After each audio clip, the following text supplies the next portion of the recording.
السلام علیکم ورحمۃ اللہ وبرکاتہ۔ الحمد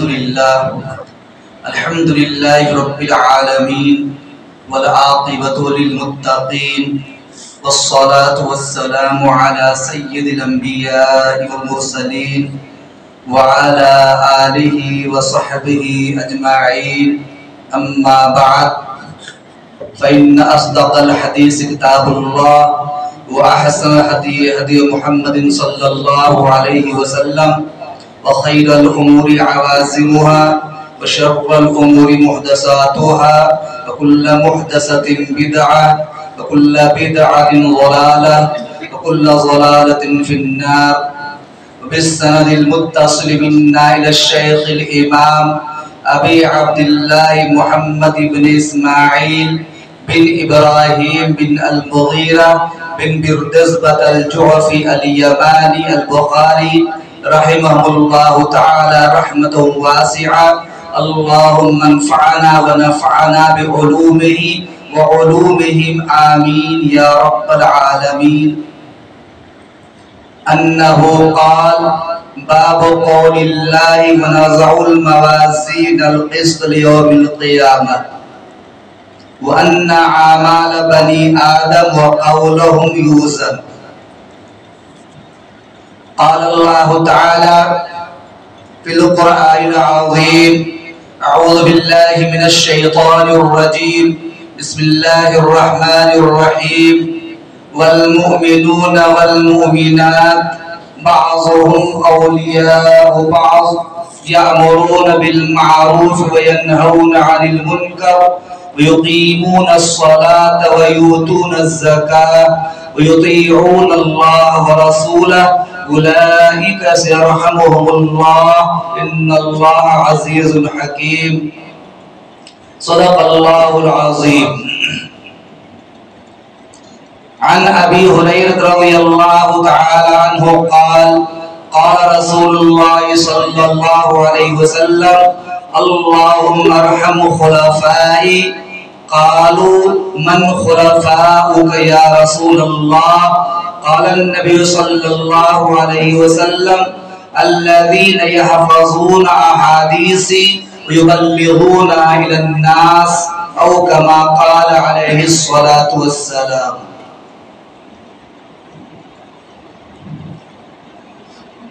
قابل تکریم علماء کرام،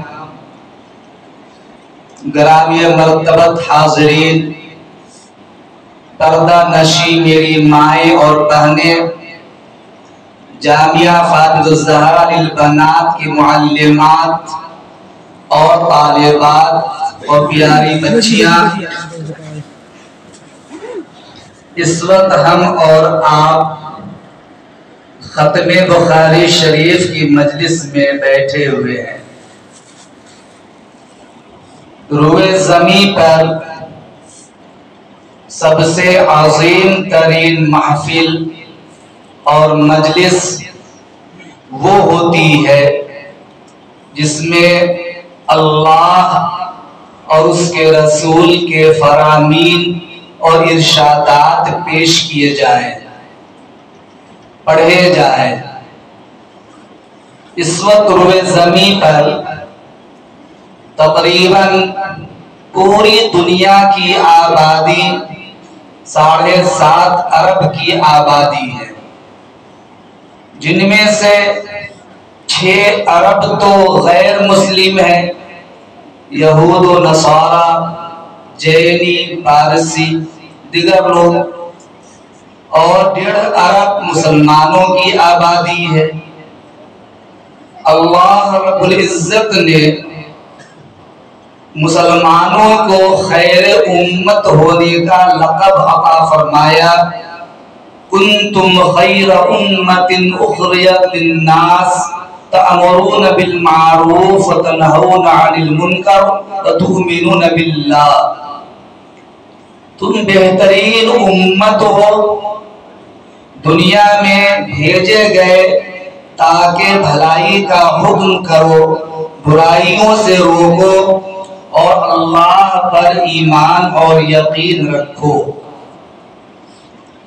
پھر امت محمدیہ میں سب سے بہترین جماعت اہل سنت والجماعت کی جماعت ہے، جو قرآن پر بھی عمل پیرا ہے اور حدیث پر بھی عمل پیرا ہے۔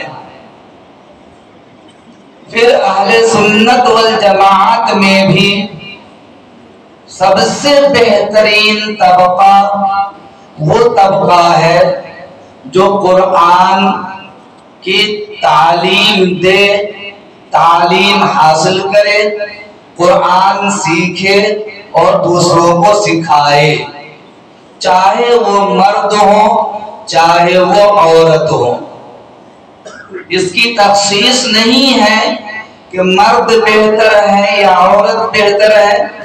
اسی بخاری شریف میں جزء 40 میں صفحہ نمبر 39 پر روایت نمبر 19 ہے، جس کے راوی ہیں سیدنا عثمان غنی رضی اللہ تعالی عنہ۔ جناب محمد رسول اللہ صلی اللہ علیہ وسلم نے ارشاد فرمایا، خیرکم من تعلم القرآن وعلمہ، تم میں سب سے بہتر لوگ وہ ہیں جو قرآن سیکھے اور دوسروں کو سکھائے۔ قرآن متن ہے اور یہ جو احادیث کا ذخیرہ ہے یہ شرح ہے۔ نبی کریم صلی اللہ علیہ وسلم کے اقوال کو بھی حدیث کہتے ہیں، آپ کے اعمال کو بھی حدیث کہتے ہیں، آپ کی تقریرات کو بھی حدیث کہتے ہیں۔ گویا کہ احادیث کا جو ذخیرہ ہے یہ قرآن کی شرح ہے۔ اب جس مجلس میں قرآن پڑھا جائے، حدیث پڑھی جائے، وہ مجلس سب سے بہتر مجلس اور محفل ہوتی ہے، اور اس مجلس میں بیٹھنے والے لوگ سب سے بہتر لوگ ہوتے ہیں۔ اللہ تعالیٰ آپ سبھی لوگوں کو اور تمام ماؤں اور بہنوں اور بیٹیوں اور بچیوں کو اپنی محبوبیت اور رضامندی کا پروانہ عطا فرمائے، شرف قبولیت عطا فرمائے۔ عزیز دوستو، اس وقت ہم اور آپ اللہ تعالی کے سامنے جبین حمد و شکر خم کر کے شکر بجا لائے رب ذوالجلال کا کہ جو اس مبارک محفل میں بیٹھ کر حدیث پر گفتگو سننے کا شرف عطا فرمایا ہے۔ اللہ دل جمعی کے ساتھ مختصر وقت میں کہنے اور سننے کی توفیق عنایت فرمائے، اور جو باتیں کہی جائے ان پر عمل پیرا ہونے کی بہترین توفیق عنایت فرمائے۔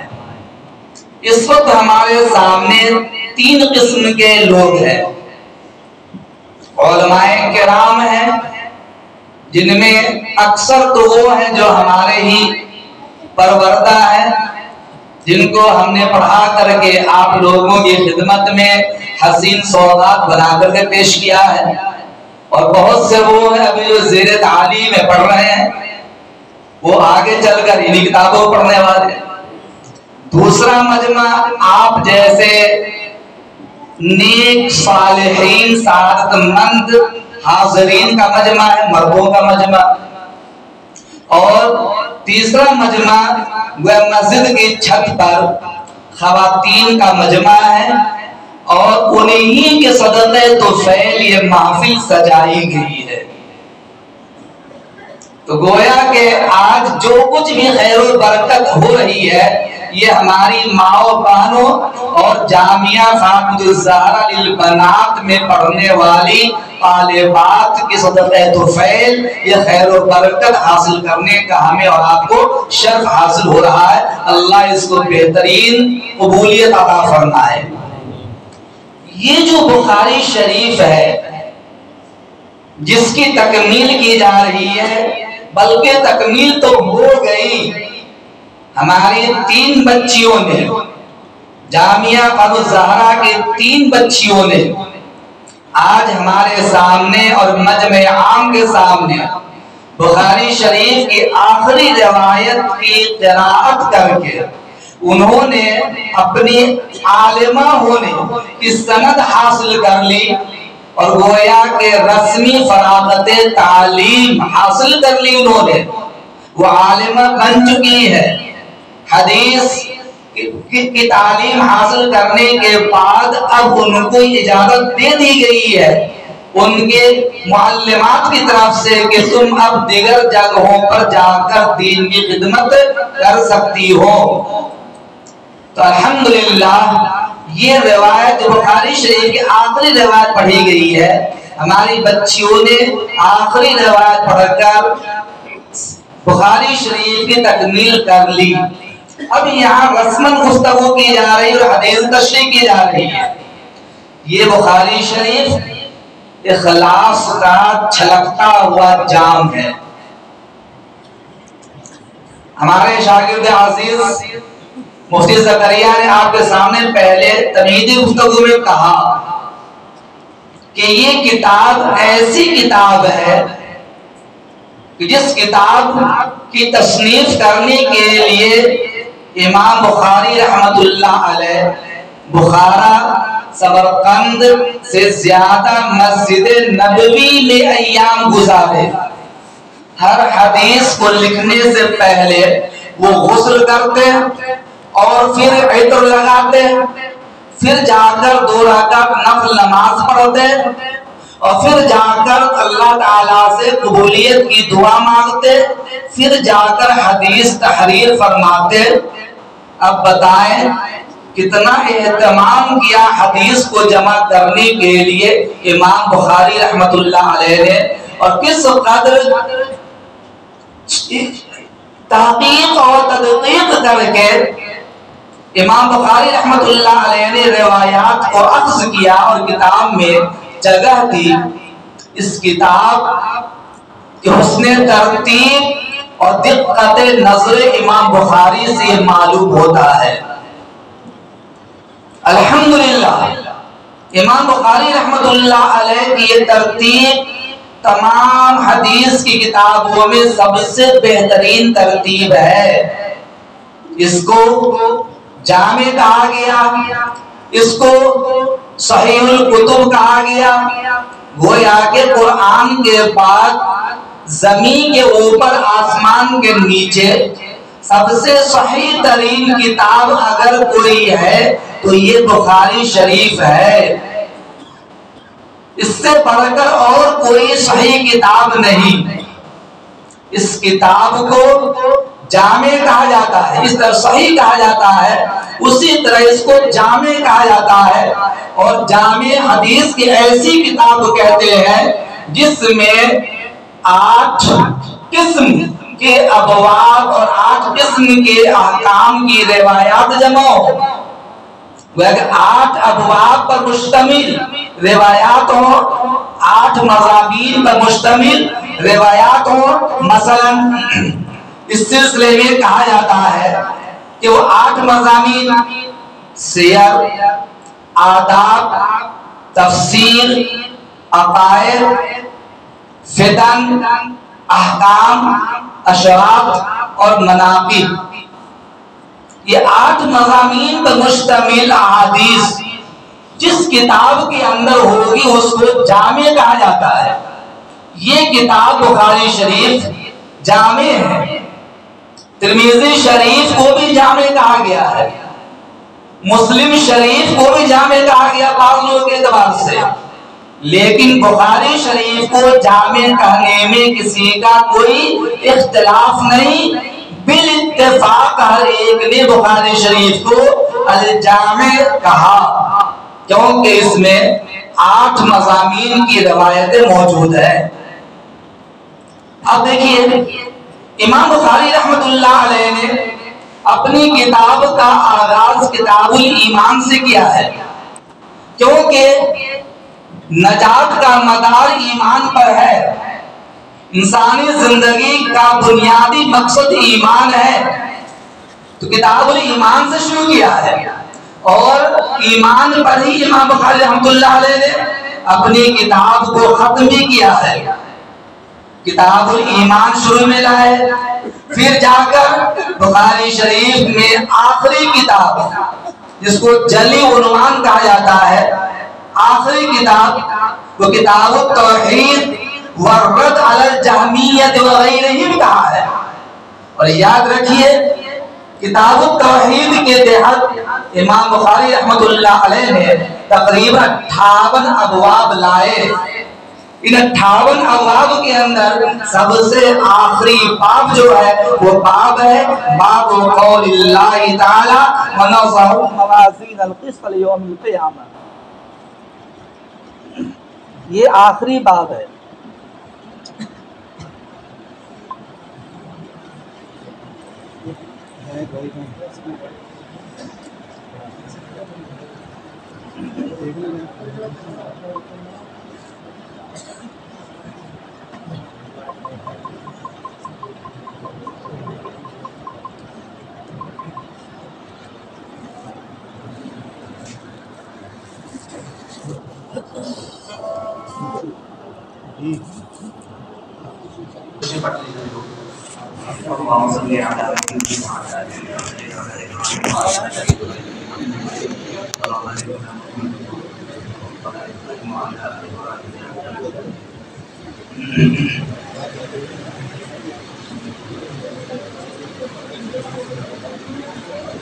گفتگو یہ چل رہی تھی کہ امام بخاری رحمۃ اللہ علیہ نے کتاب التوحید میں 58 ابواب قائم کیے، ان میں سے آخری باب جو ہے وہ یہ باب ہے باب قول اللہ ونضع الموازین القسط لیوم القیامہ۔ مختصر گفتگو باب پر کر رہا ہوں۔ اصحاب جماع میں جتنے بھی محدثین ہیں انہوں نے اپنی کتاب میں سب سے پہلے ایمان کی بحث لائے، کتاب الایمان کو شروع کیا، کیونکہ مدار نجات ایمان ہے، عبادات کی قبولیت ایمان پر ہے، بغیر ایمان کے کوئی بھی عمل صالح قبول نہیں ہوتا ہے۔ اگر ایمان ہے تو نجات ہے، اور ایمان نہیں تو پھر انسان کے لیے سزا مرتب ہے۔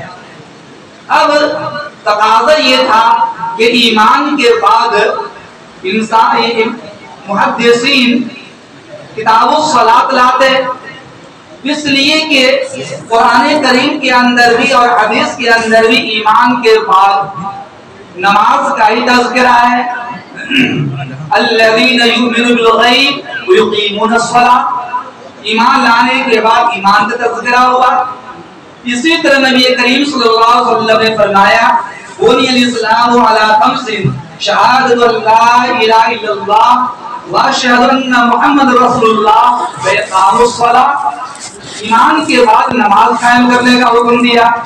لیکن امام بخاری رحمۃ اللہ علیہ نے کتاب الایمان کے بعد کتاب الصلاۃ نہیں لائے، بلکہ امام بخاری رحمۃ اللہ علیہ نے کتاب العلم کو ذکر کیا ہے۔ وجہ اس کی یہ ہے کہ چونکہ نماز جو اہم ترین عبادت ہے، جس کی صحت و فساد کا جاننا اور اس کے احکام و مسائل کا جاننا علم پر موقوف ہے، تو اب امام بخاری رحمۃ اللہ علیہ نے نماز کے ابواب ذکر کرنے سے پہلے کتاب العلم کو ذکر کیا، تاکہ علم انسان کے پاس ہوگا تو پھر انسان آسانی کے ساتھ نماز کی صحت و فساد کو جان سکتا ہے۔ پھر یہ بھی یاد رکھیے امام بخاری رحمۃ اللہ علیہ صرف محدث نہیں تھے، حافظ حدیث نہیں تھے، بلکہ حافظ قرآن بھی تھے۔ اسی لیے بخاری شریف کے اندر ہر باب کے تحت جہاں جہاں روایت لائے وہاں قرآن کریم کی آیت کو بھی استشہاد کے طور پر پیش کیا امام بخاری رحمۃ اللہ علیہ نے۔ چنانچہ کتاب العلم کے اندر ایک ایسی روایت لائے جن میں ایمان کے بعد علم ہی کا ذکر ہے۔ سورہ مجادلہ کے اندر آیت نمبر 11 ہے، یرفع اللہ الذین آمنوا منکم والذین اوتوا العلم درجات۔ آ گیا تم میں وہ لوگ جو ایمان والے ہیں اور وہ جو اہل علم ہیں، اللہ ان کے درجات کو بلند کرتا رہتا ہے، مرتبہ کو بڑھاتا ہے۔ تو پتہ چلا ایمان کے بعد علم کا بھی رشتہ ہے۔ اسی وجہ سے امام بخاری رحمۃ اللہ علیہ نے ایمان کے بعد کتاب العلم کو لائے۔ کتاب العلم کے بعد اب کتاب الصلاۃ لانا چاہیے، لیکن فرماتے ہیں کہ ابھی بھی کتاب الصلاۃ نہیں لائے، بلکہ فوراً کتاب الطہارت کو شروع کیا، پاکی کے مسائل لے کر کے آئے۔ اور اس کی وجہ یہ ہے کہ نماز کی صحت موقوف ہے پاکی کی حالت پر، گویا کہ طہارت نماز کے لیے شرط ہے، اور شرط شے پر مقدم ہوتی ہے۔ اس وجہ کتاب الطہارت بلائے، اور اس کے بعد میں جا کے امام بخاری رحمۃ اللہ علیہ نے کتاب الصلاۃ کو ذکر کیا ہے۔ یہ تو امام بخاری رحمۃ اللہ علیہ ترتیب۔ اور چونکہ میں نے بتایا کہ کتاب الایمان سے ہی کتاب کا آغاز ہے، اور کتاب الایمان یعنی توحید پر ہی کتاب کا اختتام بھی ہے، تو حسن ابتدا حسن اختتام دونوں یکساں ہے۔ جب انسانی زندگی کے اندر انسان ایمان قبول کرتا ہے اور ایمان کی حالت ہی میں انسان کا خاتمہ ہوتا ہے، تو اللہ تعالیٰ اس کو بغیر کسی سوال و جواب کے جنت کا پروانہ دے دیتا ہے۔ کسی قسم کا اسے سوال و جواب نہیں ہوتا، یہاں تک کہ ایک انسان پوری زندگی کفر میں گزارتا ہے، اور ایک مرتبہ صرف وہ اللہ کو مان کر جب کلمہ پڑھ لیتا ہے لا الہ الا اللہ، اور اسی وقت اس کا انتقال ہو گیا، تو ابھی تو نہ اس نے نماز پڑھی، نہ روزہ رکھا، نہ اس نے حج کیا، نہ اس نے کوئی زکات دی، نہ کوئی نیک عمل کیا، صرف اور صرف اس نے ایمان قبول کیا، اللہ کی وحدانیت کو مانا، رسول کی رسالت بھی اقرار کر لیا، اور اس کی روح پرواز کر گئی۔ محمد رسول اللہ صلی اللہ علیہ وسلم ارشاد فرماتے ہیں کہ من کان آخر کلامہ لا الہ الا اللہ فدخل الجنہ، اس آدمی کا آخری کلام لا الہ الا اللہ یعنی توحید پر جس کا خاتمہ ہو جائے، وہ انسان جنت میں داخل ہوگا۔ اسی لیے امام بخاری رحمۃ اللہ علیہ نے کتاب میں سب سے آخری کتاب جو لائے وہ کتاب التوحید لائے، اور اس کتاب کے تحت متعدد فرقوں کا، فرق ضالہ کا رد بھی فرمایا۔ ہمیں اس کی تفصیلی گفتگو یہاں پیش نہیں کرنا ہے، اتنی بات یاد کیجئے کہ امام بخاری رحمۃ اللہ علیہ نے جو بات قائم کیا، اس میں یہ کہا وَنَضَعُ الْمَوَازِينَ الْقِسْطَ لِيَوْمِ الْقِيَامَةِ، اللہ تعالیٰ فرماتے ہیں کہ کل قیامت کے دن ہم عدل کی ترازو میزان قائم کریں گے۔ کل قیامت کے دن ترازو قائم کی جائے گی، میزان قائم کیا جائے گا، اور بندوں کے اعمال اور اقوال تولے جائیں گے۔ اس جملے کے ذریعے سے امام بخاری رحمۃ اللہ علیہ نے معتزلہ کا رد کیا، کیونکہ معتزلہ کا نظریہ یہ ہے کہ انسان کے اعمال اور اقوال یہ تو اعراض میں سے ہیں، اجسام نہیں ہیں، جوہر نہیں ہیں۔ جیسے ہم اور آپ قائم بالذات ہیں، مسجد کی چھت قائم بالذات ہے، در و دیوار قائم بالذات ہے، پیلر قائم بالذات ہے، یہ کتاب یہاں قائم بالذات ہے، موجود ہے، بذات خود موجود ہے۔ اس کو تولنے میں وزن کرنے میں کوئی تردد نہیں ہے۔ لیکن میں جو بول رہا ہوں یا میں نماز پڑھتا ہوں، تو اعمال جو ہے یہ اعمال اور اقوال یہ تو اعراض میں سے ہے، قائم بالغیر میں سے ہے۔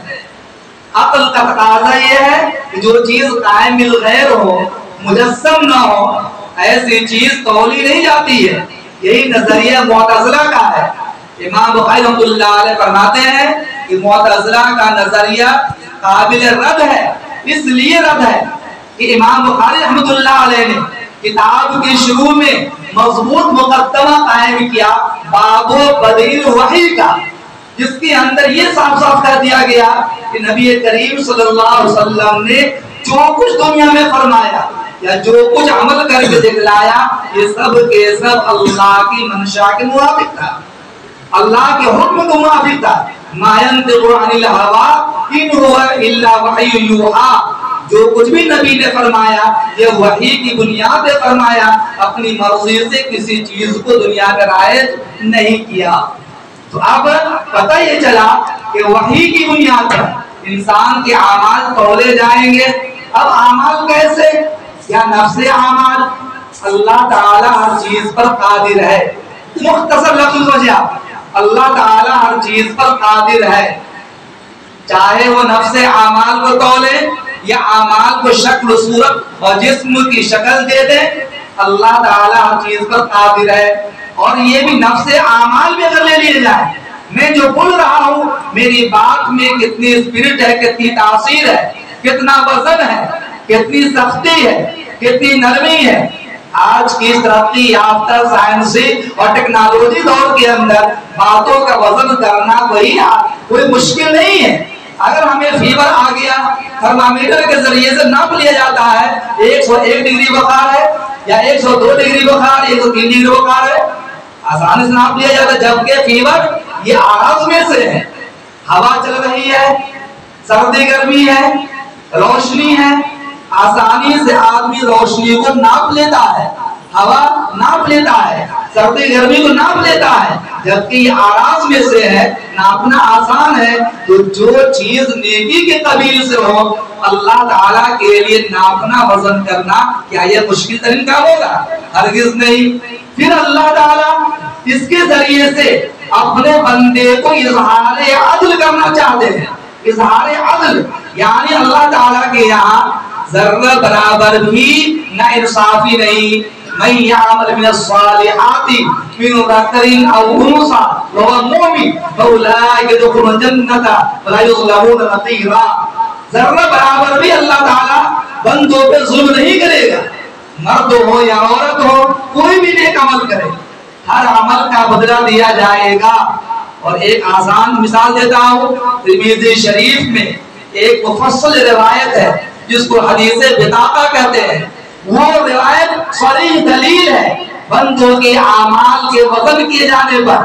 وہ یہ ہے، جناب محمد رسول اللہ صلی اللہ علیہ وسلم نے ارشاد فرمایا، کل قیامت کے دن ایک انسان لایا جائے گا، اس کے سامنے گناہوں کے 99 دفتر رکھ دیے جائیں گے، گناہوں کے 99 دفتر رکھ دیے جائیں گے، رجسٹر رکھ دیے جائیں گے۔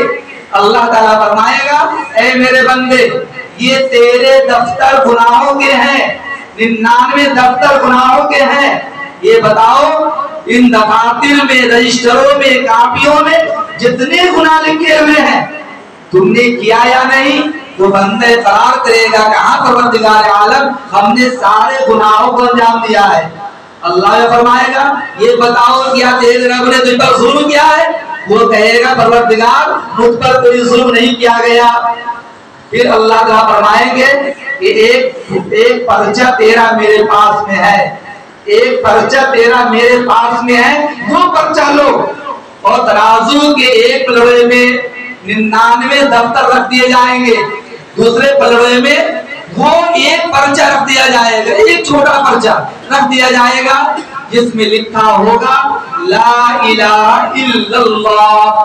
یہ لکھا ہوگا، وہ ایک معمولی پرچہ جس میں لا الہ الا اللہ لکھا ہوگا، وہ پرچہ والا پلڑا جھک جائے گا، وزندار ہو جائے گا، جس کی وجہ سے اسے کہہ دیا جائے گا کہ تو کامیاب ہے، تو جنتی ہے، تیرا ایک معمولی پرچہ 99 دفتر کے مقابلے میں بھاری بن کے وزنی ہو گیا۔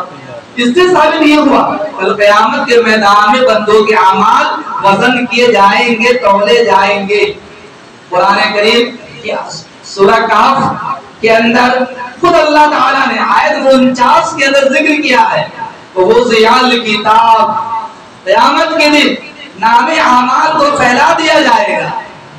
فَتَرَى الْمُجْرِمِينَ مُشْفِقِينَ مِمَّا فِيهِ، تم مجرموں کو دیکھو گے کہ ان کے چہرے لٹکے ہوں گے، جھکے ہوں گے، پژمردہ ہوں گے، فَيَقُولُونَ يَا وَيْلَتَنَا مَا لِهَذَا الْكِتَابِ لَا يُغَادِرُ صَغِيرَةً وَلَا كَبِيرَةً إِلَّا أَحْصَاهَا۔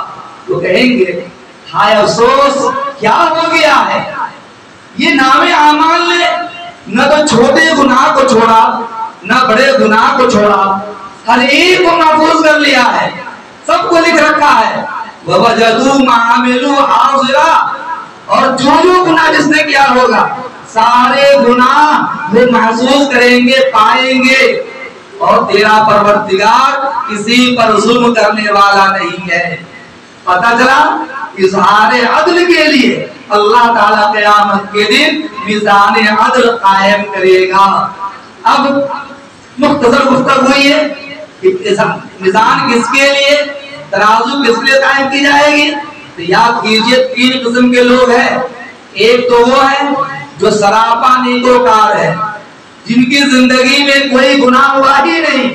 ترمذی شریف میں ہے اللہ تعالیٰ 70,000 افراد لائیں گے، کہا جائے گا کہ 70,000 افراد بغیر حساب و کتاب کے جنت میں داخل ہو جائے، اور ہر 1000 کے ساتھ دوسرے 70,000 اور داخل کیے جائیں گے۔ یہ بغیر حساب و کتاب کے ان کا داخلہ جنت میں کر دیا جائے گا۔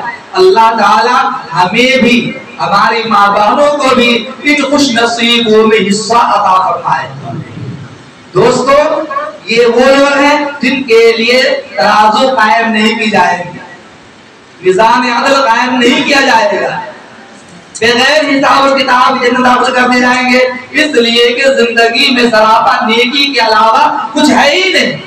دوسرے نمبر پر وہ لوگ ہیں جن کی زندگی میں گناہوں کے علاوہ کچھ ہے ہی نہیں، گناہوں کے علاوہ کچھ ہے ہی نہیں۔ مقابلہ اس وقت ہوتا ہے جب نیکی بھی ہو برائی بھی ہو۔ یہاں کفار کے حق میں نیکی ہے ہی نہیں، جہاں جب بغیر حساب و کتاب کے انہیں جہنم میں ڈال دیا جائے گا۔ البتہ وہ لوگ جن کی زندگی میں نیکی اور گناہوں دونوں کی آمیزش ہے، ایسے لوگوں کے لیے ترازو قائم کی جائے گی، نیکی کو ایک پلڑے میں ڈال دیا جائے گا، دوسرے پلڑے کے اندر گناہوں کو ڈال دیا جائے گا۔ وَأَمَّا مَنْ ثَقُلَتْ مَوَازِينُهُ فَهُوَ فِي عِيشَةٍ رَاضِيَةٍ، جن کے نام اعمال کی ترازو جھک جائے گی، جن کے اعمال جھک جائیں گے، یہ خوش عیشی کے مقام میں ہوں گے، یعنی جنت میں داخل کیے جائیں گے۔ وَأَمَّا مَنْ خَفَّتْ مَوَازِينُهُ فَأُمُّهُ هَاوِيَةٌ، اور جن کے اعمال کے پلڑے اٹھ جائیں گے، ہلکے ہوں گے، وہ انسان جہنم میں ڈال دیے جائیں گے۔ یہ گویا کہ اس بات پر دلیل ہے کہ کل قیامت کے دن میزان عدل قائم کیا جائے گا، ترازو قائم کی جائے گی اور اعمال تولے جائیں گے۔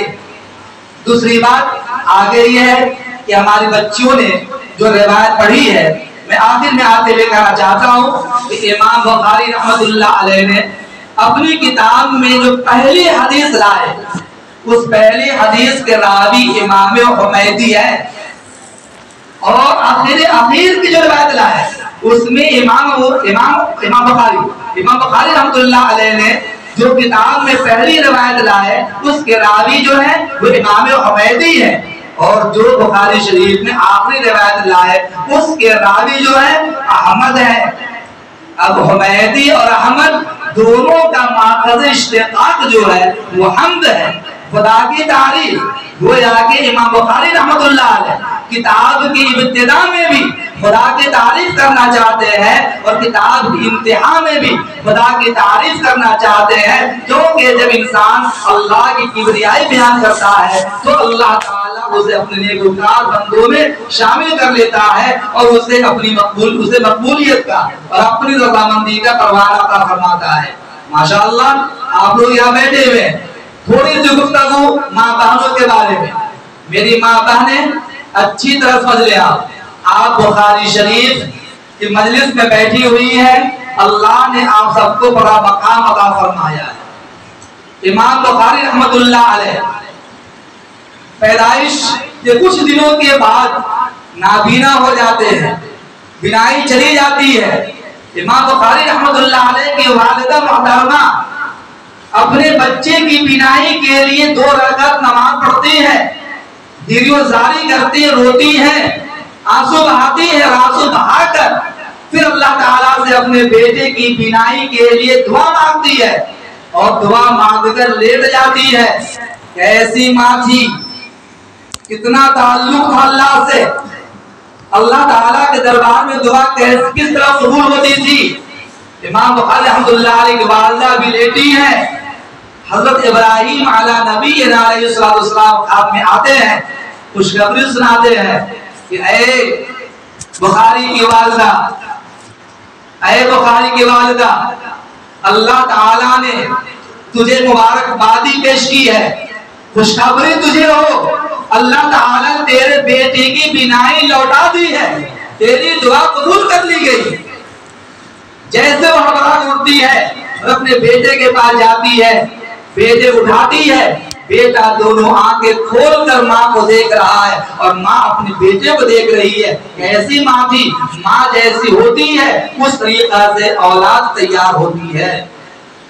یہاں پر سبھی لوگ موجود ہیں. ابھی کل ہمارے مدرسے میں پروگرام کے اندر مہمان آئے تو انہوں نے کہا, شیخ زکریا رحمت اللہ علیہ کے نواسہ آئے تھے, انہوں نے کہا مولانا الیاس صاحب رحمت اللہ علیہ کی والدہ کے بارے میں, وہاں الیاس رحمت اللہ علیہ کی والدہ نے اپنے بیٹے سے کہا کہ بیٹے حال میرا یہ ہے کہ جب جب میں دعا مانگتی ہوں نبی کریم صلی اللہ علیہ وسلم کا دیدار ہو جاتا ہے. جب جب دعا مانگتی ہوں نبی کریم صلی اللہ علیہ وسلم کا دیدار ہو جاتا ہے. آج دعا مانگ کر سوئی لیکن نبی کریم صلی اللہ علیہ وسلم کا دیدار نہ ہو سکا. مولانا الیاس رحمت اللہ علیہ نے فرمایا کہ معاملہ کیا ہے, مراقبہ کرو, پتہ لگاؤ. جب انہوں نے مراقبہ کیا تو پتہ چلا کہ کپڑے پر پیشاب کا معمولی سا چھینٹا پڑ گیا تھا, معمولی سا چھینٹا پڑ گیا تھا, جس کی وجہ سے نبی کریم صلی اللہ علیہ وسلم آپ تشریف نہیں لا سکے. آج ہمارا حال یہ ہے کہ کپڑے پر پیشاب کا چھینٹا لگنا دور, ہمارا دل پورا کا پورا گندا بنا ہوا ہے, کیسے نبی کا دیدار ہوگا. آج میں حدیث بن نعمت کے طور پہ کہہ رہا ہوں کہ یہ جو حدیث پڑھا رہا ہوں میں, یا آپ کے سامنے بخاری شریف مکمل کرنے کا جو شرف حاصل ہو رہا ہے, یہ نبی کریم صلی اللہ علیہ وسلم کی بشارت کا نتیجہ اور ثمرہ ہے. الحمدللہ 4 مرتبہ بندے ناچیز کو جناب محمد رسول اللہ صلی اللہ علیہ وسلم کا دیدار حاصل ہوا ہے. اللہ آپ سب کو بھی نبی کا دیدار حاصل ہو جائے. یہ نبی کے دیدار کی برکت ہے کہ آپ کے سامنے نبی کریم صلی اللہ علیہ وسلم کے اقوال میں سب سے صحیح ترین اقوال کا مجموعہ بخاری شریف کی آخری روایت آپ سامنے پیش کر رہا ہوں. قطب الدین بختیار کاکی رحمت اللہ علیہ کا نام سنا ہوگا آپ نے, بڑے بزرگوں میں, بڑے اللہ والوں میں ہے. فرماتے ہیں کہ جب میں سن شعور کو پہنچا, میری ماں باپ نے دھیان دے, تو خود فرماتے ہیں جب میں سن شعور کو پہنچا تو روزانہ نبی کریم صلی اللہ علیہ وسلم کا دیدار ہوتا تھا. 1 دن ہوا, 2 دن ہوا, 3 دن, 4 دن. 4 دن کے بعد اپنی والدہ کے پاس گئے اور کہا امی جان 4 دن سے نبی کا دیدار ہو رہا ہے. تو قطب الدین بختیار کاکی رحمت اللہ علیہ کی والدہ نے کہا کہ بیٹے اس میں تیرا کمال نہیں ہے, میرا کمال ہے. تیرا کمال نہیں ہے, میری ماں کہنے سمجھے اچھی طرح, اولاد کی تربیت میں سارا اہم کردار جو ہوتا ہے وہ ماں کا ہوتا ہے. ماں جس طرح سے ہوتی ہے اولاد ویسے ہی تیار ہوتی ہے. ماں اگر پاکیزہ ہوتی ہے اولاد ویسی بنتی ہے. وہ فرماتی ہیں کہ بیٹے تیرا کمال نہیں, میرا کمال ہے. جب تو چھوٹا تھا, شیرخواری کی مدت میں تھا, تو میں ہمیشہ تجھے دودھ پلانے سے پہلے وضو کرتی تھی, پھر 100 مرتبہ نبی کریم صلی اللہ علیہ وسلم پر درود نذرانہ پیش کرتی تھی, پھر تجھ کو دودھ پلاتی تھی, اور دودھ پلاتے ہوئے بھی نبی کریم صلی اللہ علیہ وسلم پر درود نذرانہ پیش کرتی رہتی تھی. جس کا نتیجہ یہ ہے کہ مجھے تو روزانہ نبی کا دیدار ہوتا ہی تھا, اس کی برکت سے تجھے بھی نبی کا دیدار حاصل ہو رہا ہے. نبی کا دیدار حاصل ہو رہا ہے.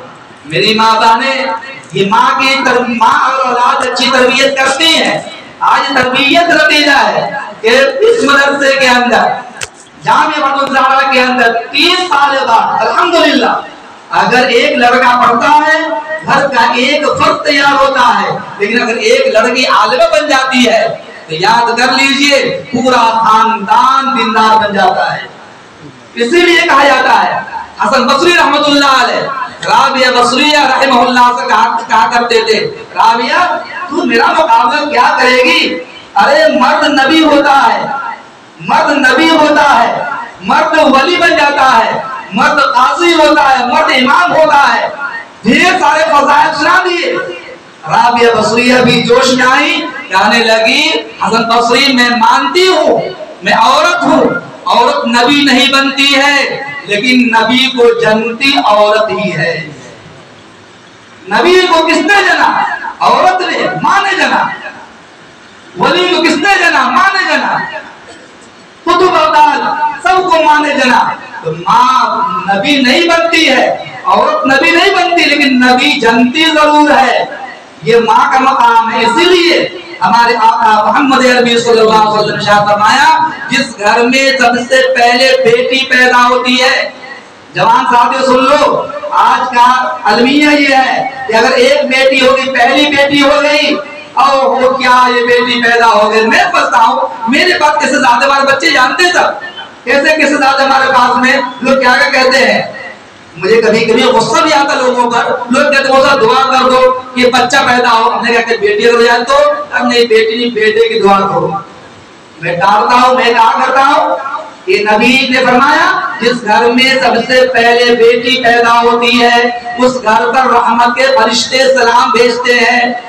اسی لیے اللہ تعالیٰ نے نبی کو 4 بیٹیاں دی، نبی کو 4 بیٹیاں دی۔ نسل جو چلتی ہے بیٹیوں کے ذریعے چل رہی ہے۔ نبی کریم صلی اللہ علیہ وسلم کے اہل بیت جو آئے وہ بیٹیوں کے واسطے سے اہل بیت آئے۔ میرے عزیز دوستو، اس لیے کہا جاتا ہے کہ عورت کی زندگی کے 4 لمحے ہوتے ہیں۔ عورت کبھی بیٹی ہوتی ہے، عورت کبھی بہن ہوتی ہے، عورت کبھی بیوی ہوتی ہے، عورت کبھی ماں ہوتی ہے۔ عورت جب بیٹی ہوتی ہے تو اس کے ہاتھ میں عصمت کا کنگن ہوتا ہے، جب یہی عورت بہن بنتی ہے اس کے سر پر عفت اور پاک دامنی کا دوپٹہ ہوتا ہے، جب یہی عورت بیوی بنتی ہے اس کے سینے میں شوہر کے لیے الفت و محبت اور وفاداری کا چشمہ ہوتا ہے، اور جب یہی عورت ماں بن جاتی ہے اس کے قدموں تلے جنت ہوتی ہے۔ بخاری کی روایت ہے ان الجنت تحت اقدام الامہات، جنت تو ماں کے قدموں کے نیچے ہے۔ یہ عورت کا مقام ہے، عورت کا مقام ہے۔ ہم اولاد ولی بن جائیں، اولاد تربیت کچھ بھی کر لے، لیکن وہ اثر نہیں جو اثر ایک عورت اور خاتون اپنی اولاد کی تربیت کرتی ہے اور اس میں جو اثر پیدا ہوتا ہے۔ چنانچہ ایک واقعہ بتاتا ہوں میں آپ کو، واقعہ ہے بابا فرید الدین گنج شکر رحمت اللہ علیہ، بہت بڑے قطب ولی گزرے ہیں۔ واقعہ یہ ہے جب بچہ پیدا ہوا کچھ شعور کو پہنچا، اپنے بیٹے کو لے کر ان کی والدہ، جب بابا فرید الدین شعور کو پہنچے ان کی والدہ محترمہ انہیں لے کر مکتب میں پہنچتی ہے۔ مکتب پہنچتے ہی استاد سے کہا کہ حافظ صاحب یہ میرا بچہ ہے، اسے آپ پڑھا دیجئے، قرآن شروع کرا دیجئے، بسم اللہ کرا دیجئے۔ استاد نے کہا بسم اللہ الرحمن الرحیم، ماں بیٹھی ہوئی ہے، بیٹے سے کہا استاد نے بیٹے پڑھو بسم اللہ الرحمن الرحیم۔ وہ بچہ جو بعد میں بابا فرید الدین گنج شکر رحمت اللہ علیہ بنے، انہوں نے بسم اللہ پڑھی، بسم اللہ الرحمن الرحیم، اور اس کے بعد الحمدللہ شروع کی، الحمدللہ کہا کر ایک بیٹھک میں 15 پارے قرآن کے پڑھ گئے۔ استاد نے کہا ارے بڑھیا تم اپنے بیٹے کو میرے پاس پڑھانے کے لیے لائی ہو یا مذاق کر رہی ہو؟ یہ تو 15 پارے پڑھ چکا ہے، 15 پارے کا حافظ ناظرہ بن حافظ نکلا، آخر کیا معاملہ ہے؟ تو والدہ محترمہ نے کہا کہ اصل بات یہ ہے کہ جب یہ بچہ میرے شکم میں تھا، پیٹ میں تھا، میں نے کبھی بھی ایک دانہ بھی حرام کا منہ میں نہیں ڈالا، ایک دانہ بھی حرام کا منہ نہیں ڈالا۔ جب یہ بچہ پیدا ہوا تو میں نے ہمیشہ وضو کر کے اس کو دودھ پلایا، جب تک میں دودھ پلاتی رہتی تھی، قرآن کریم کی تلاوت کرتی رہتی تھی، اس دودھ کے راستے سے پڑھنے کی برکت سے میرا بچہ میری آغوش میں گود میں پترا پانے کا حافظ بن گیا۔ یہ ماں کا اثر ہے، ماں کی تربیت کا اثر ہوتا ہے۔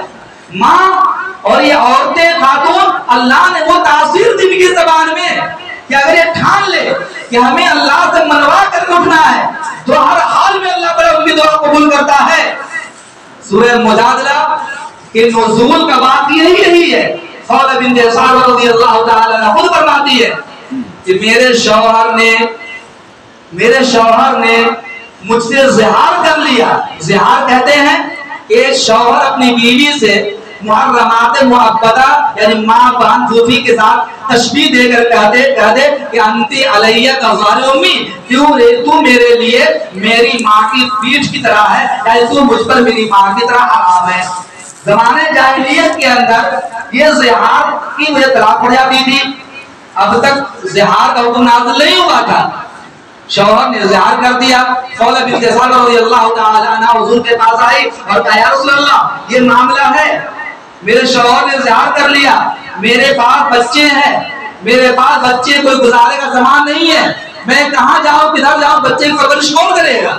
تو اس موقع پر نبی کریم صلی اللہ علیہ وسلم نے فرمایا کہ ابھی تو زہار کا حکم نازل نہیں ہوا ہے، اس سلسلے میں حکم شرعی نازل نہیں ہوا ہے، ابھی بیٹھو دیکھتا ہوں کیا ہوتا ہے۔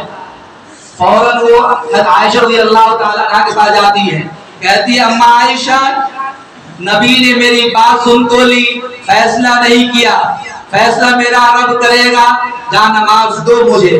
جا نماز لیا، وضو کیا، 2 رکعت نماز پڑھی اور پڑھ کے رب سے شکایت کرنے لگی پروردگار عالم میرے شوہر نے مجھ سے زہار کر لیا، طلاق دے دی ہے، میرے گزارے کا سامان نہیں، گزارے حال نہیں ہے، پروردگار کوئی مسئلہ حکم شرعی نازل فرما دے۔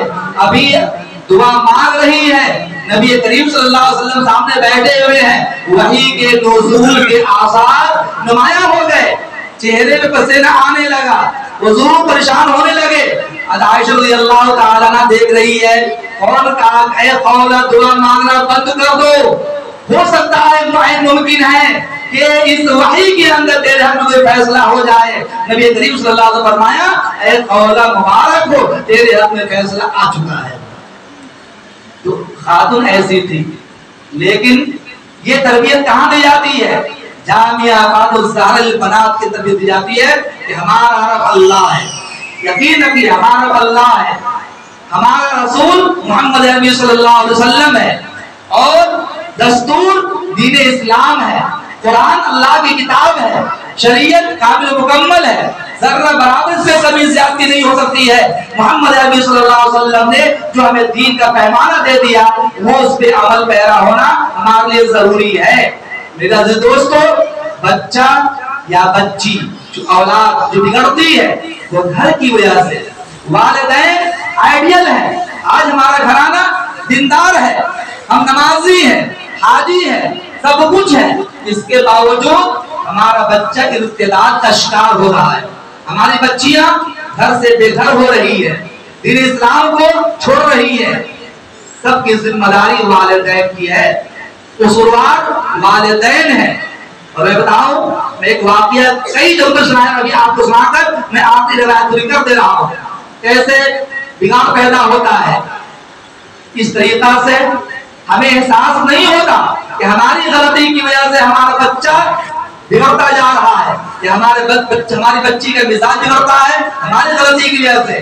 واقعہ یہ ہے، ایک مرتبہ گھر میں ماں بیٹھی ہوئی ہے، بیٹا بیٹھا ہوا ہے، گھر میں نوکرانی کام کرنے کے لیے آئی، واقعہ بھی ہے، ہنسی بھی آئے گی لیکن رونا بھی آئے گا۔ اس طریقہ سے گھر میں ماں بیٹھی ہے، بیٹا بیٹھا ہوا ہے، گھر میں نوکرانی کام کرنے کے لیے آتی ہے، جیسے کام کرنے کے لیے آئی، جھاڑو دینے کے بعد کچن میں جاتی ہے، کچن میں جانے کے بعد جب برتن کو صاف کر لیا الماری پہ جمانے لگی، اتفاق کہیں کہ شیشے کا گلاس الماری سے گرا، ٹوٹ گیا، چکنا چور ہو گیا۔ ماں صوفہ پر بیٹھی ہوئی ہے، اس نے فوراً کہا نوکرانی سے، ارے کمینی، جملہ دیکھیے، ارے کمینی تجھے طاقت نہیں ہے، ایک گلاس سنبھال نہیں سکی، گلاس کو توڑ دیا تو نے، ایک گلاس دوسرے سمجھ سکا۔ اس نے معافی مانگ لی، لیکن بیٹا جو پہلو میں بغل میں بیٹھا ہوا ہے اس نے کہا کہ ممی ممی یہ تو نے جو کہا کمینی، اس کو یہ کمینی کا مطلب کیا ہوتا ہے؟ ماں سمجھ گئی کہ لگتا ہے کہ بیٹے نے احساس کر لیا ہے اس کو گالی کہتے ہیں، فوراً اس نے تیور بدلتے ہوئے کہا ارے بیٹے کمینی کا مطلب ہوتا ہے بہت زیادہ موٹی، تازی، فربا، تنومند، یہ مطلب ہوتا ہے۔ اچھا یہ مطلب ہوتا ہے؟ کہا کہ ہاں۔ اتفاق سے بات ہوئی گئی، دوسرے اگلے دن پھر وہ نوکرانی آئی، ماں بھی بیٹھی ہوئی ہے، بیٹا بیٹھا ہوا ہے، گھر میں جھاڑو دینے کے بعد کچن میں جاتی ہے، جیسے اس نے کچن میں صاف ستھرا صفائی کی، صفائی کرنے کے بعد برتن کو سجایا، اتفاق کے بدقسمتی سے اس مرتبہ شیشے کے 2 گلاس گرے اور 2 چکنا چور ہو گئے۔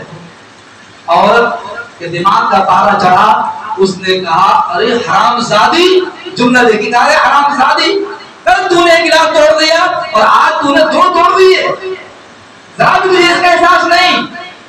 اس نے معافی مانگی، بچہ بیٹھا، بچے نے کہا ممی ممی تو نے نوکرانی کو تو حرام زادی کہا، اس کا کیا مطلب ہے؟ ماں سمجھ گئی کہ لگتا ہے بچے کے دماغ پہ گالی کا اثر ہوا ہے، اس کو گالی سمجھ رہا ہے۔ اس نے تیور بدلتے ہوئے کہا بیٹے اس کا مطلب ہوتا ہے بہت دبلی، پتلی، ہلکی، پھلکی، یہ مطلب ہوتا ہے۔ اچھا یہ مطلب ہوتا ہے؟ بچے کے دماغ میں بات بیٹھ گئی۔ 2-4 دن کے بعد اتفاق سے بچے کی نانی کی طبیعت زیادہ خراب ہوئی، حالت غیر ہو گئی۔ ماں اپنے بیٹے کو لے کر میکہ پہنچتی ہے، آنگن میں بچے کی نانی چرپائی پر لیٹی ہوئی ہے، چرپائی پر لیٹی ہوئی ہے اور بچے کی خالہ بھی ہے، ماموں بھی ہے، سب موجود ہے۔ بچے کی نگاہ جیسے پڑی، بچہ 2-4 دن پہلے نانی کو دیکھ چکا تھا، موٹی تازی تھی، بیماری دبلی ہے۔ بچے نے سب کے سامنے کہا ممی ممی دیکھو تو صحیح، نانی پہلے کتنی کمینی تھی، اب دیکھو کتنی حرامزادی ہو گئی ہے۔ یہ ہے ہمارے گھر کا حال دوستو۔ بچہ ہماری عادتوں کو دیکھ کر بگڑتا ہے، ہماری بچیاں ہماری عادتوں کو دیکھ کر بگڑتی ہے۔ بہرکیف یہ مدرسہ جامعہ فاضل زہر بنات کی بچیاں جو 3 بچیاں تھیں جنہوں نے بخاری شریف کی روایت مکمل کی ہے، یہ جو آخری روایت ہے امام بخاری رحمۃ اللہ علیہ کے استاذ ہیں امام احمد ابن اشکاب بھی پڑھتے ہیں، اشکاب بھی پڑھتے ہیں، حمزہ کے فتحہ کے ساتھ، حمزہ کے کسرہ کے ساتھ دونوں نے پڑھا، بالکل درست ہے۔ اس کے اندر جو صحابی ہے حضرت ابو ہریرہ رضی اللہ تعالی جو صفہ مدد صفہ تمام مدرسوں کی نسبت جو صفہ کی طرف ہے، اس کے پہلے شاگرد ہے حضرت ابو ہریرہ رضی اللہ تعالی عنہ۔ یہ کہتے ہیں کہ نبی کریم صلی اللہ علیہ وسلم نے ارشاد فرمایا کلمتان حبیبتان الرحمن، 2 کلمے اللہ کے نزدیک بہت محبوب ہیں، 2 کلمے اللہ کے نزدیک بہت محبوب ہیں، خفیفتان علی اللسان، زبان پر یہ دونوں کلمے بہت ہلکے ہیں۔ دوستو یاد کیجیے اللہ تعالیٰ نے ہمیں اور آپ کو کثرت کے ساتھ تسبیح پڑھنے کا حکم دیا ہے، کثرت کے ساتھ تسبیح پڑھنے کا حکم دیا ہے، کثرت کے ساتھ نماز پڑھنے کا حکم نہیں دیا، کثرت کے ساتھ زکات دینے کا حکم نہیں دیا، کثرت کے ساتھ حج کرنے کا حکم نہیں دیا، کثرت کے ساتھ زکات دینے کا یا اور عمل کرنے کا حکم نہیں دیا، اس لیے کہ اگر کثرت کے ساتھ نماز پڑھتے رہیں تو روزی روٹی کب کمائیں گے؟ زکات دیتے رہیں تو بعد بچوں کا گزارا کیسے ہوگا؟ کثرت سے حج کرنے کا حکم دے دیا جاتا تو کہاں سے حج کرتے؟ مشکلات کا سامنا کرنا پڑتا۔ لیکن اللہ تعالیٰ نے منہ کے اندر جو بغیر حدی کی زبان دی ہے، جس کے ذریعے سے اللہ تعالیٰ کی کبریائی بیان کی جاتی ہے، قرآن کی تلاوت کی جاتی ہے، قرآن کی قرات کی جاتی ہے، حدیث پڑھی جاتی ہے، اللہ کو یاد کیا جاتا ہے۔ اللہ نے فرما دیا کہ اے ایمان والو کثرت کے ساتھ رب کو یاد کرو، اللہ کو یاد کرو۔ کثرت کے ساتھ ذکر کرنے کا حکم دیا ہے؟ پتہ چلا کہ ذکر کا تعلق زبان سے ہے، اسی لیے فرمایا کہ اس کے اندر جو دو کلمے ہیں اللہ کے نزدیک بہت پسندیدہ ہے، اور دونوں کلمے زبان پر بہت ہلکے ہیں لیکن ثقیلتان فی المیزان، ترازو میں دونوں کے دونوں بہت بھاری ہیں۔ یعنی قیامت کے دن جب اعمال تولے جائیں گے اس دن یہ دو کلمے جو یہاں مذکور ہیں یہ دیگر اعمال کے مقابلے میں بہت زیادہ وزنی ہوں گے۔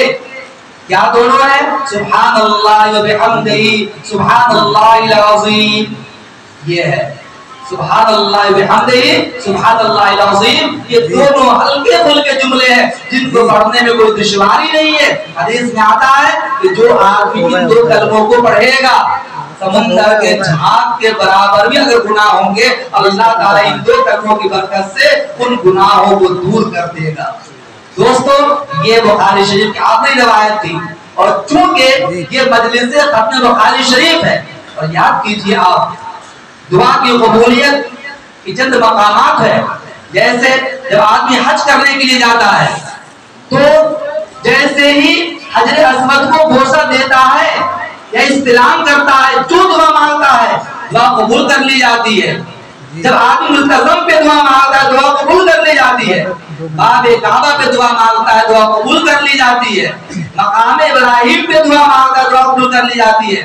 آب زمزم پینے کے بعد دعا مانگی جاتی ہے، دعا قبول کر لی جاتی ہے۔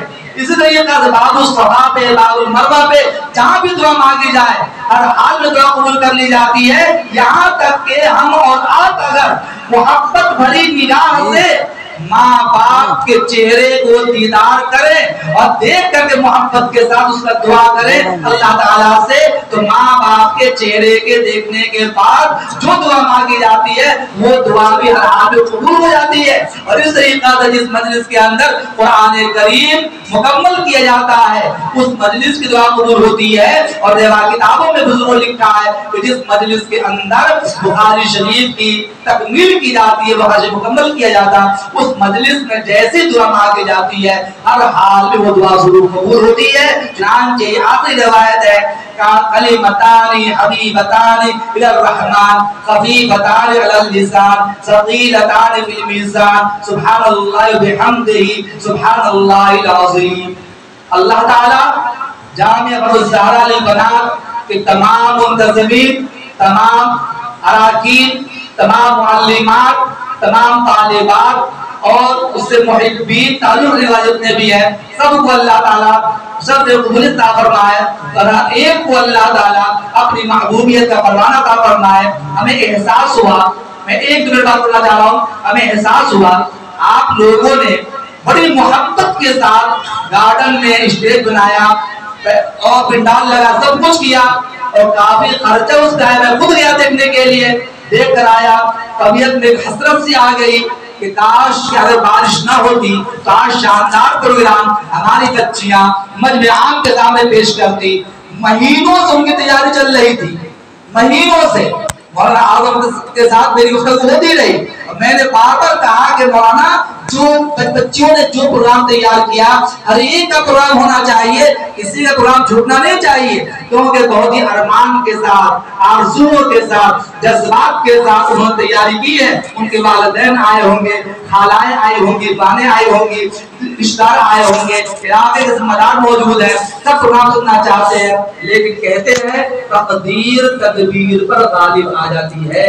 لاکھ کوشش کرنے کے باوجود ہم لوگوں نے کہا آدھا انتظار کیا جائے، 1 گھنٹہ انتظار کر لیا کہ اس کے باوجود بھی جب موسم صاف نہ ہوا بالآخر اللہ تعالیٰ کو منظور تھا کہ مسجد کے اندر ختم بخاری کی جائے، کیونکہ مسجد خدا کا گھر ہے۔ تقدیر سے کہتے ہیں مسجد خدا کا گھر ہے، مدرسہ رسول اللہ کا گھر ہے، اور بخاری ہو یا اور کوئی کتاب حدیث تاریخ ہے، قرآن کی شرح ہے۔ جس طریقہ سے مسجد کے اندر قرآن پڑھا جاتا، حدیث پڑھی جاتی ہے، اللہ کو یہ منظور تھا کہ آج آپ سبھی لوگوں کو یہ احساس دلا دیا جائے کہ مسجد کے اندر جس محبت کے ساتھ قرآن و حدیث کو پڑھا جائے گا اللہ اس میں مزید روحانیت عطا فرمائے گا، اور ہو سکتا ہے کہ وہاں کے مقابلے میں اللہ نے یہاں خیر زیادہ رکھی ہو، اللہ زیادہ معاف کرنا چاہتا ہو، کیونکہ خدا خانے میں یہاں بیٹھے ہوئے ہیں، حدیث کی محفل میں بیٹھے ہوئے ہیں۔ اور آخری روایت مبارکبادی کی پیش کر دوں آپ کو کہ نبی کریم صلی اللہ علیہ وسلم نے ارشاد فرمایا اس مجلس کے سلسلے میں اور درس و تدریس کے سلسلے میں، حضور نے فرمایا مجتمع قوم فی بیت من بیوت اللہ یتلون کتاب اللہ ویتدارسونہ بینہم الا نزلت علیہم السکینہ وغشیتہم الرحمہ وحفتہم الملائکہ وذکرہم اللہ فی من عندہ۔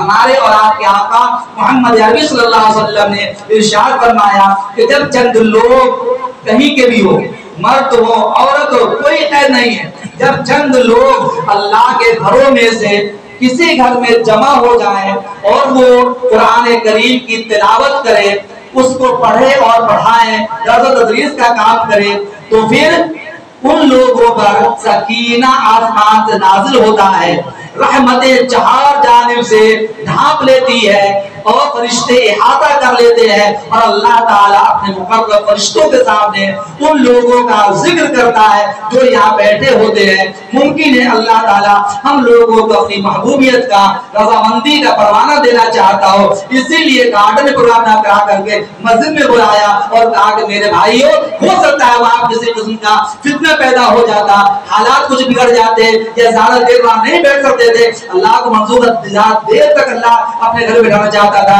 اس لیے اس پروگرام کو یہاں بلایا۔ بلکہ جن لوگوں نے بھی دام میں دل میں قدم میں سخنے جس طرح کا تعاون کیا، کھانا کھلانے کے اعتبار سے، پنڈال لگانے کے اعتبار سے یا لائٹنگ کے اعتبار سے، اللہ تعالیٰ تمام کے تعاون کو بے حد قبول فرمائے۔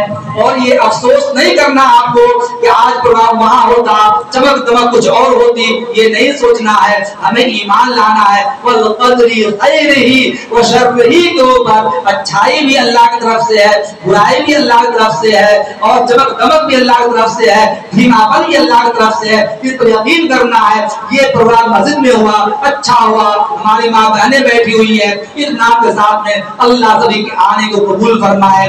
آئندہ اس سے بڑھیا انداز میں پروگرام اور کیجئے، اللہ آپ کو ہمت عطا فرمائے۔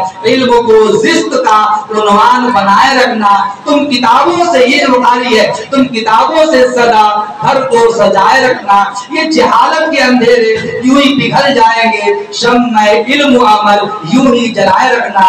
اور دعا دے دو وہ عروج زمانہ تمہیں اتنا آسمان تمہارے فادوں پہ ناز کرے، ناز کرتا ہے زمانہ، ناز کو بھی ناز ہے، تم بلندی پر رہو، دل کی یہی آواز ہے۔ اللہ تعالیٰ جامعہ حافظ البنات کو شرف قبول عطا فرمائے، پڑھنے پڑھانے والے کو قبول عطا فرمائے، اور جن بچیوں نے بخاری شریف تکمیل کی ہے اللہ تعالیٰ ان کی آرزوؤں کو، ان کے والدین کی تمناؤں کو بھی قبول فرمائے۔ وآخر دعوانا الحمدللہ رب العالمین۔